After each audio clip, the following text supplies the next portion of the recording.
Let's take a look at FLR coin. If you look at over here, huge pump from 8 million volume to, wow, 117 million. This to me indicates a whale buy in that sense. Like, this could have not been a normal user. So the big difference to me is right now is a lot of cryptos, they are too passive in a sense. They aren't really making those big waves. So what I'm really excited for is to have this token on the rise, on the next level. And that's exactly where these cryptos are growing. So what exactly is FLR? And you can kind of see that FLR actually has huge partnership with Google Cloud. Google Cloud adopts FLR blockchain as a validator. The issue is this is not the first one that Google Cloud adopted. Google Cloud needs many validators, but it's still a nice, start to its bull run. FLR is an EVM-based layer 1 aiming to make blockchain more usable by giving developers decentralized access to high-integrity data from other chains to the internet. This enables new use cases and monetization models which allow the apps to serve multiple chains through a single deployment. Now, I think this is going to be the future. Why? This FLR onboards Google Cloud as a network validator. This we saw before in a lot of other cryptos. So it's not the biggest thing, but it's also not the smallest thing. So you got to look at the big picture over here. Now, if you ask me, I definitely think there is potential for these type of cryptocurrencies. Why? If we look at the long-term aspect, Google Cloud definitely did their research. So that's for sure. The big thing, however, is I am excited to see if they can work through multiple dApps. All these big blockchains, they're going to really be living side to side. There's not going to be a single blockchain. Everybody's saying, oh, Ethereum is always going to stay. Crypto blockchains come and go. People were saying Solana is going to fade off in 2021, and it's back now. It's really back, and it's really coming strong. So that's where the real excitement comes in. A lot of these cryptocurrencies are getting only stronger and stronger. So for me, a new vital player of FLR Network as a network validator and data provider for decentralized Oracle. And this just happened recently, by the way, 18 hours ago, 3,300 likes. And this is why this is so big. Why the cryptocurrency grew so much is very simply because this is a game changer. Imagine if this is what crypto companies were trying to do for a long time now, right? And exactly here you have it. The big validators are working together on providing this type of huge bull runs like we never seen before. I think it's definitely a whale buy if you ask me. Definitely think a whale bought in. This couldn't be like a normal user going from 8 million volume to 100 million. So they did do their own thing. As you can see, validator Google Cloud. They're staking 500,000 FLR. So that's a lot of money. Again, volume of data is Google Cloud, making it a banner partnership for FLR and Maya blockchain adoption tech giants like Google. And also CoinDesk tweeted about them. So again, Google joining in is something that people were asking for a long time. They didn't join crypto in a sense. They are not a huge fan of crypto. And they stated that publicly. But what they are a huge fan of is technology. And that's where FLR really does win. Otherwise, Google wouldn't buy it, right? Wouldn't invest in it. To me, that sounds really amazing. But again, if you guys want more content like this, you know what to do. The like button is right there. Thank you so much for watching, and I'll keep you guys updated with more news. Until next time, peace everyone. Welcome back, everyone. Let's talk about CELO today and what exactly it does. Look at this. It pretty much dumped exactly a bit after the FTX stuff, about after Terra Luna Classic debacle. So that really makes me think it still has 20 million trading volume, which is a pretty high number.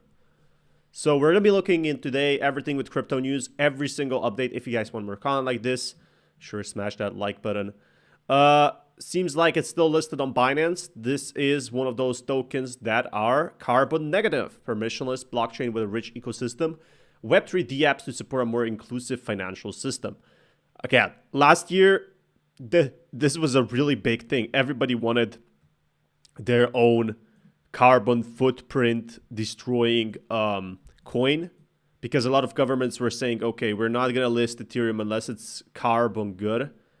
And now it's not really the main question.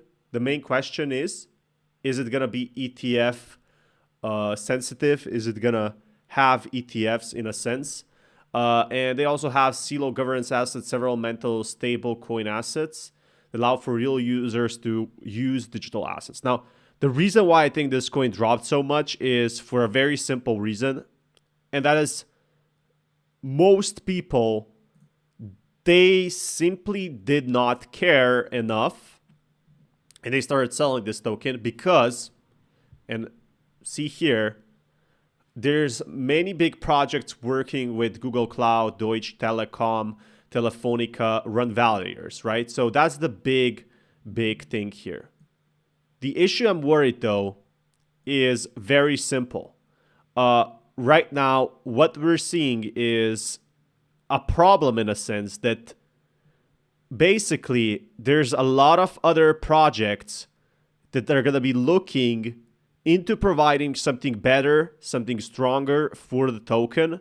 So that's where I see the problem is so much competition came in that before, when CELO was one of the biggest things when it launched on Earth Day 2020, it's pretty good, but the community is still really persistent.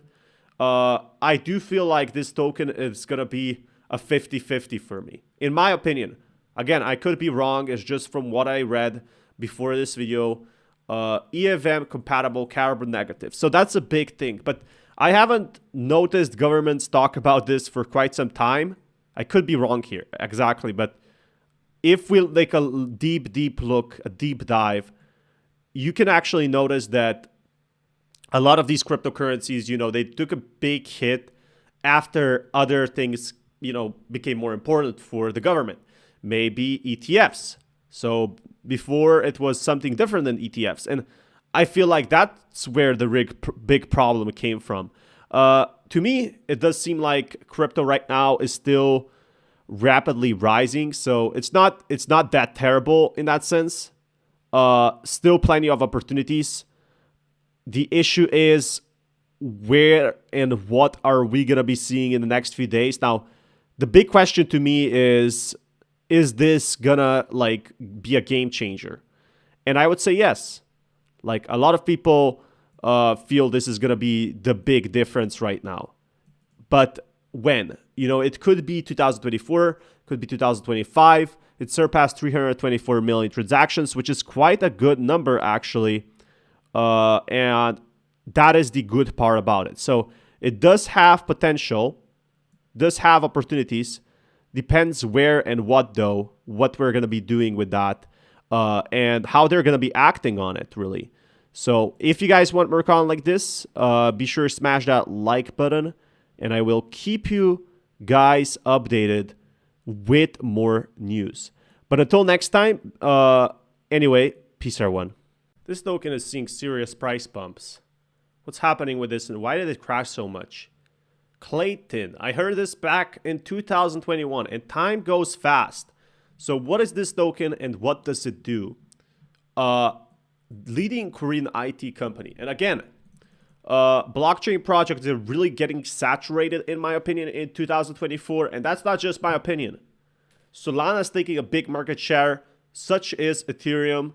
So all of these blockchains, they could be great, but without enough users, without enough buyers, especially in the bear market, you have to provide really good utility to make it worth. And that's exactly what KLAY is trying to do. Korean IT company Kakao. So it is a legit project. KLAY is a global one-layer public blockchain designed to power tomorrow's on-chain world.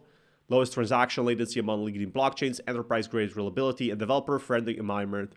It's been here for quite a while, actually, since 2019. So that makes you wonder. Crypto right now is really just getting started. When something is from 2019, definitely tells you that crypto is going big, because, well, 2019 was just like 4 or 5 years ago. So if we look at here, Sustainable and verifiable blockchain built for all. Now, the biggest thing I find with this is not the project itself. To me, it seems like the biggest problem with this project is a lot of people do not trust it. Why? Because there's so much competition compared to KLAY, more than 2021, more than 2019. So when it was launched in 2019, there really wasn't any problems with it, right? Now, what we're seeing is more basically cryptocurrencies being a blockchain project, being a different kind of project. And the bad aspect of it is it really makes you wonder, how can this coin outperform? Now, 1000% year increase in unique active wallets, and we're among top 5 blockchains, so it's still out there. So if you check top 10 blockchains by UAV, I'm guessing that is, well, I'm not too sure what UAV is. I guess it's transactions, because BNB has a lot of transactions over here. To me, definitely seems like the opportunity for these type of projects pretty well. The issue is, right now, you probably haven't heard any of near of these. Like Polygon Matic is getting underperformed by its users. It has a great technology, but technology advances fast.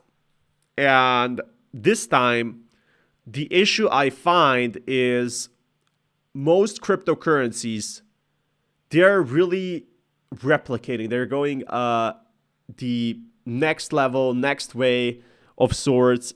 So that to me is problematic, if you ask me. The problematic thing is most cryptocurrencies move on so fast, it's really iffy if it's going to survive in the next bull run. So that being said, I do think this project has good development, and it does have one advantage that no other crypto project has. So that is being in Asian markets. This is the only thing that has is XRP. XRP has a huge Korean contract. I think it was South Korea. And that's where this also project comes from. So they don't necessarily have to take Ethereum's big Solana point. They can just, ride the wave in the Asian markets, which are emerging in crypto, by the way. So that's one example it has. The issue is is most blockchains, they have huge competition. And to be one of the biggest, you really have to be one of the best.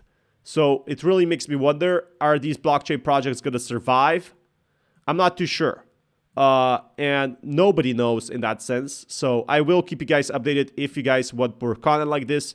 And also be sure to smash that like button if you guys haven't already. Seems like there's going to be possibly plenty of opportunities for the crypto in the next few days. So right now, doesn't have a lot of users. That's the biggest problem with it. But it does have that Asian market, and once it is developed, it could grow. It could actually see huge updates. Right now, I'm not too sure what's going to happen with it because Solana and every other blockchain is leading the way. I'll keep you guys updated with more news. Until next time, peace out.